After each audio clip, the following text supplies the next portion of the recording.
Shalom mon frère, shalom ma sœur. Honoré de te retrouver par le moyen de notre plateforme du pain quotidien.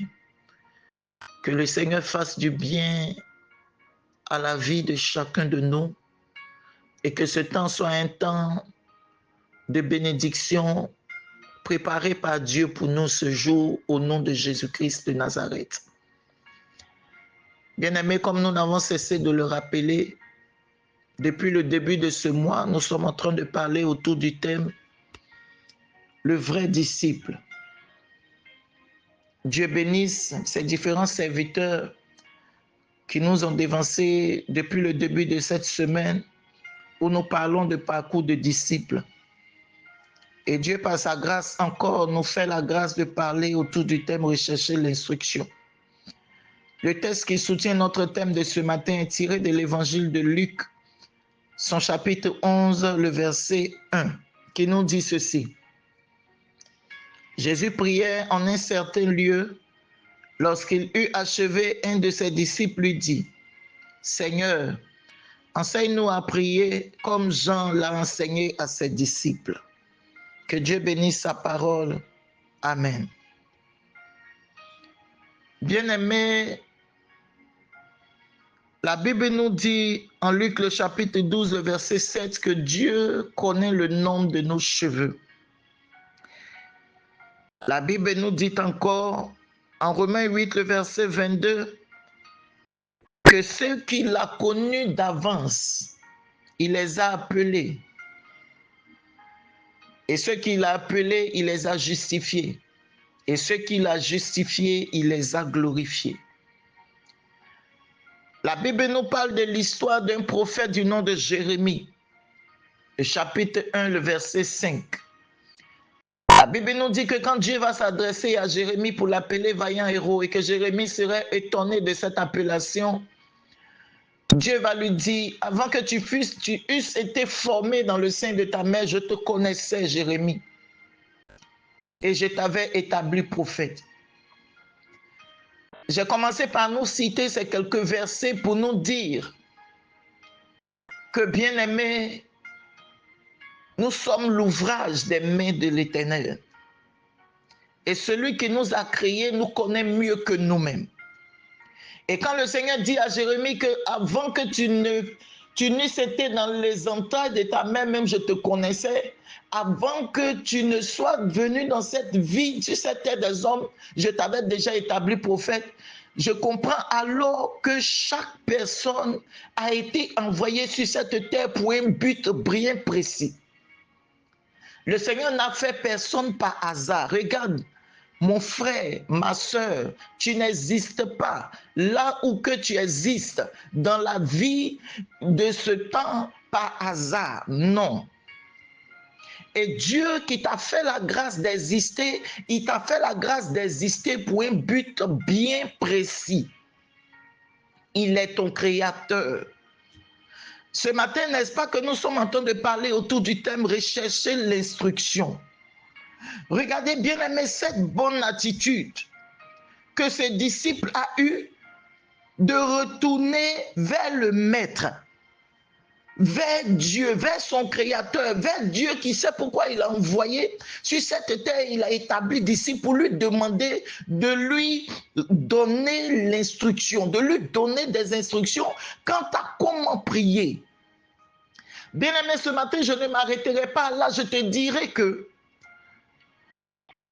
tout le temps que tu es sur cette terre des hommes, il est important de rechercher l'instruction auprès de ton Dieu. Seigneur, que dois-je faire? Seigneur, que ne dois-je pas faire? Seigneur, où devrais-je aller? Où ne devrais-je pas aller? Seigneur, à quoi tu t'attends de moi? Seigneur, c'est important de rechercher l'instruction auprès de celui pour qui nous existons sur cette terre des hommes. Sinon, nous serons en train de traverser une destinée qui n'accomplit pas la volonté de Dieu et ce serait bien dommage. Bien-aimés, recherchons l'instruction de Dieu. Recherchons l'orientation de Dieu. Ne nous levez pas comme ça, comme des personnes sans Dieu, des personnes sans maître, des personnes qui pensent qu'ils ne dépendent que d'eux-mêmes pour agir ça et là sans demander à Dieu ce qu'il en pense ou ce qu'il veut réellement pour chaque situation. Bien-aimé, chacun de nous a été appelé à faire quelque chose. Là où l'un a été appelé, la Bible nous le dit, à être prophète, l'autre a été appelé à être docteur. Là où l'autre a été appelé à être docteur, l'autre a été appelé à être pasteur, à être évangéliste, à être prophète, à être apôtre. On ne doit pas se mélanger dans le royaume. Et celui qui se mélange, c'est celui-là qui n'a pas recherché l'instruction auprès de Dieu. Si par la prière, par le jeûne, par la consécration, nous demandons à Dieu de nous orienter par rapport à ce à quoi il nous a appelés, parce qu'il nous connaît. Et parce qu'il sait pourquoi nous avons été envoyés sur la terre, parce que nous-mêmes, nous reconnaissons que nous existons par lui, alors personne ne serait en train de piétiner le travail de l'autre ou personne ne serait en train de faire quelque chose dans lequel il n'a pas été appelé pour être exposé à des combats de ce qu'il fait dans lequel il n'a pas été appelé.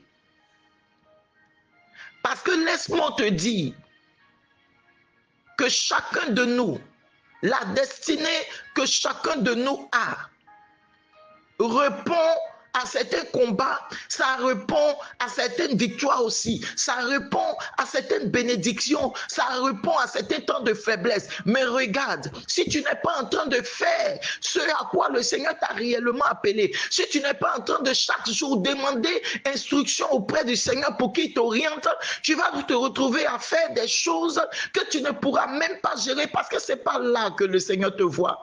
Mon frère, ma soeur, c'est de toi que le Seigneur parle ce matin. Tout ce par quoi nous passons quelquefois, les choses par lesquelles tu passes par ces choses-là parce que tu n'as pas recherché l'instruction auprès de Dieu. C'est Dieu qui va te dire, non, il faut que tu pries en ce temps. En ce temps-là, il faut que tu gardes ton calme. Pour ce temps, il faut que tu évangélises. Non, tais-toi pour ce temps.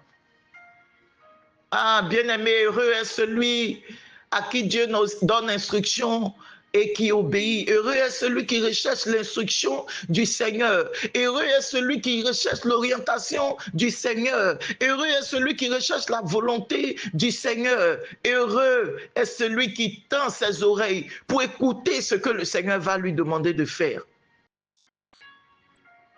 Tu serais en train de vivre juste et non faux.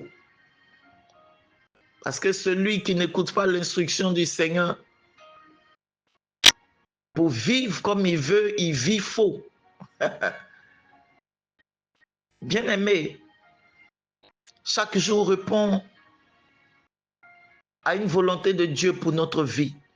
Chaque jour, il y a un plan merveilleux de Dieu pour notre vie. La Bible ne dit-elle pas que chaque jour, le Seigneur a formulé pour nous des projets? Et celui qui ne se réfère pas à lui, comment il connaîtra les projets pour chaque jour? Comment il connaîtra les projets de Dieu pour sa vie chaque jour? Voilà, le Seigneur veut bien que chacun de nous soit interpellé afin que nous ne vivions pas comme des maisons bâties sur du sable, mais plutôt des maisons bâties sur le roc qui est Christ. De sorte à ce que peu importe ce à quoi nous sommes confrontés, nous n'avons pas peur. Parce que le Seigneur est avec nous. Il nous a déjà dit, passe ici, ne fais pas ça. Comprends. Sois affermi. Voici la parole que le Seigneur a mis en mon cœur pour nous ce matin. Que Dieu bénisse sa parole et que Dieu nous fasse la grâce de revenir à lui. Retournons à Christ. Parce qu'il nous connaît mieux que nous-mêmes. Et c'est lui qui pourra nous donner de vivre une vie juste, comme je le disais tantôt. Merci Seigneur pour ce temps. Bénis la vie de chacun de nous à travers tout ce que tu nous as donné comme instruction ce matin. Au nom de Jésus. Amen.